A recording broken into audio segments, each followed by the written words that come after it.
Bismillahirrahmanirrahim. Assalamualaikum warahmatullahi wabarakatuh. Alhamdulillah wassalatu wassalamu ala asrafil anbiya'i wal mursalin wa ala alihi wa sahbihi wa man walah, la hawla wa la quwwata illa billah wa ba'du. Rabbi zidna ilman nafi'a wa rizqan tayyiba wa amalan mutaqabbala. Allahumma la sahla illa ma ja'altahu sahla wa anta taj'alul hazna idza syi'ta sahla. Kaifa halukum ayyuhal abna? Bagaimana kabarmu wahai anak-anakku? Semoga antum semua dalam keadaan sehat wal afiat, dan semoga senantiasa selalu diberikan rahmat Allah Subhanahu wa taala dan dimudahkan seluruh urusan kita semua dan ditambahkan kepada kita semua ilmu yang bermanfaat. Anak-anakku yang kucintai Allah Subhanahu wa taala, terus berdoa meminta kemudahan kepada Allah Subhanahu wa taala. Terus memohon kepada Allah Subhanahu wa taala ilmu yang bermanfaat. Kemudian anak-anakku yang kucintai Allah Subhanahu wa taala, pada pelajaran fikih hari ini insyaallah kita akan belajar tentang rukun-rukun mandi. Ya, rukun-rukun mandi maksudnya di sini adalah mandi wajib. Ya, seperti yang telah kita pelajari pada pelajaran sebelumnya bahwasanya ada beberapa mandi yang diwajibkan Allah Subhanahu wa taala. Di antaranya mandi karena ihtilam, mandi karena masuknya orang non muslim ke dalam agama Islam, dan di antaranya pula mandi pada hari Jumat, dan mandi bagi seorang yang meninggal dunia. Ya, itu merupakan wajib-wajib mandi. Ya, yang diwajibkan mandi oleh Allah Subhanahu wa taala. Begitu pula telah kita pelajari tentang hikmah disyariatkannya mandi pada pertemuan sebelumnya. Dan sekarang kita akan mempelajari tentang rukun-rukun mandi. Ya, jadi mandi di sini maksudnya adalah bukan mandi biasa, mandi wajib. Ya, mandi wajib di sini dialah yang memiliki rukun. Ya, ini yang akan kita pelajari. Dan tujuan pelajaran kita adalah semoga dengan izin Allah anak-anakku yang saleh bisa mengetahui rukun-rukun mandi tersebut. Dan anak-anakku yang kucintai Allah Subhanahu wa taala, rukun mandi itu ada dua. Ya, rukun mandi ada dua. Yang pertama adalah niat, dan yang kedua adalah meratakan air pada seluruh badan. Pada sekujur tubuh harus kena air, rata kena air. Bagaimana penjelasannya? Mari kita simak satu persatu. Rukun yang pertama yaitu niat. Rukun yang pertama adalah niat. Sebagaimana para ulama mengatakan bahwasanya di antara fungsi dari niat, ya, fungsi dari niat adalah untuk membedakan manakah yang menjadi kebiasaan dan manakah yang menjadi ibadah. Ya, jadi seperti yang saya sampaikan tadi bahwasanya mandi itu beda antara mandi biasa dengan mandi wajib. Kalau kita mau berangkat sekolah, kita mandi dulu. Itu mandi biasa.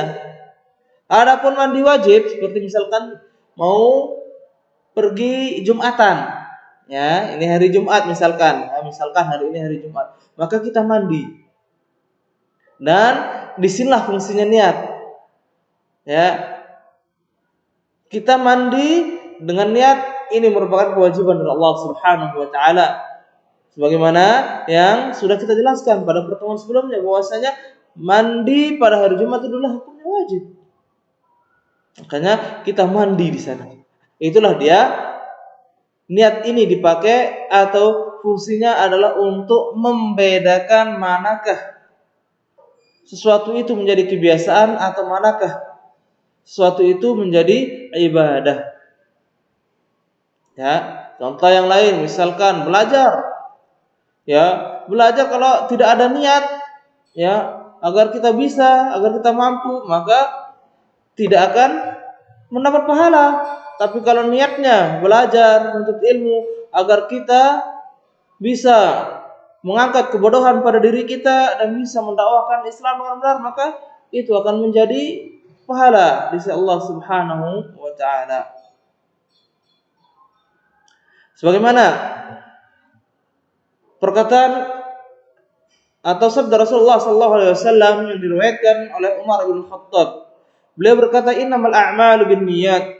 Sesungguhnya setiap amalan itu tergantung pada niatnya.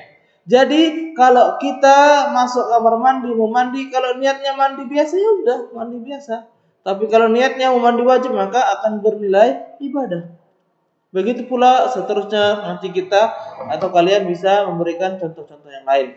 Kemudian rukun yang kedua adalah meratakan air pada seluruh anggota badan.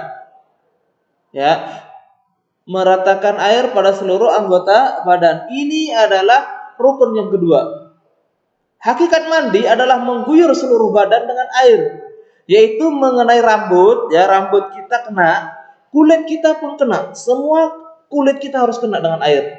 Inilah yang diterangkan dalam banyak hadis Nabi kita yang mulia, Nabi Muhammad sallallahu alaihi wasallam. Di antaranya adalah hadis Aisyah radhiyallahu taala anha yang menceritakan tata cara mandi Rasulullah sallallahu alaihi wasallam. Tsumma yufidul ma'a ala jasadihi kullihi. Kemudian beliau Rasulullah sallallahu alaihi wasallam mengguyurkan air pada seluruh badannya, dibasahi seluruh badannya kena dengan air.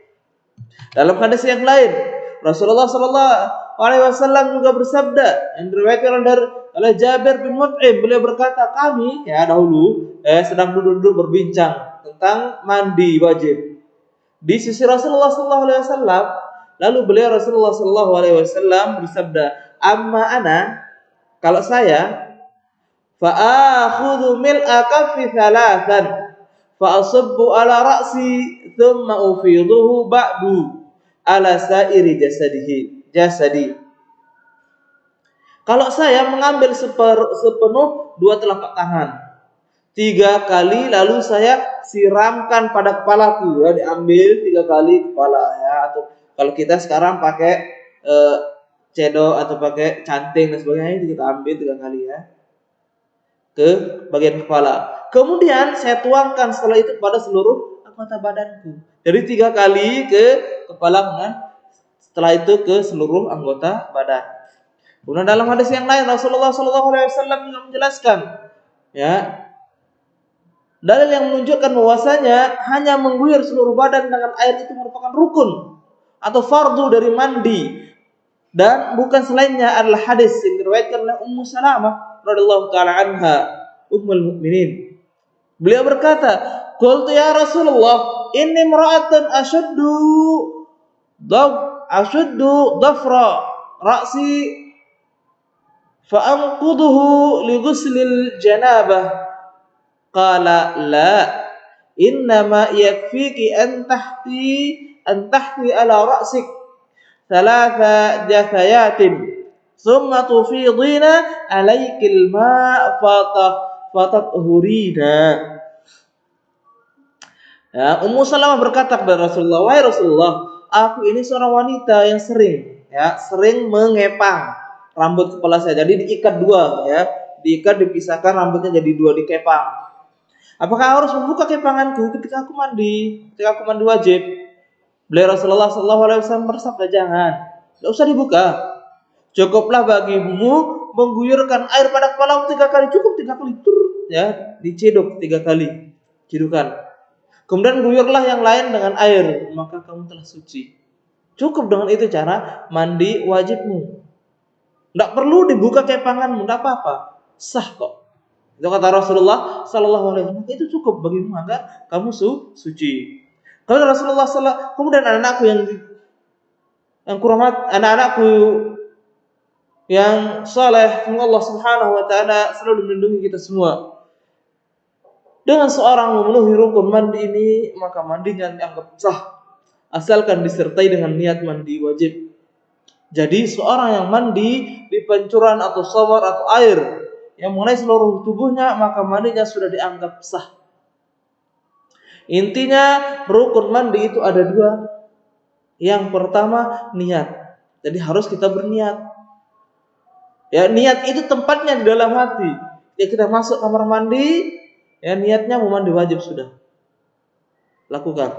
Kemudian yang kedua, meratakan air pada seluruh badan. Harus kena seluruh badan dengan air.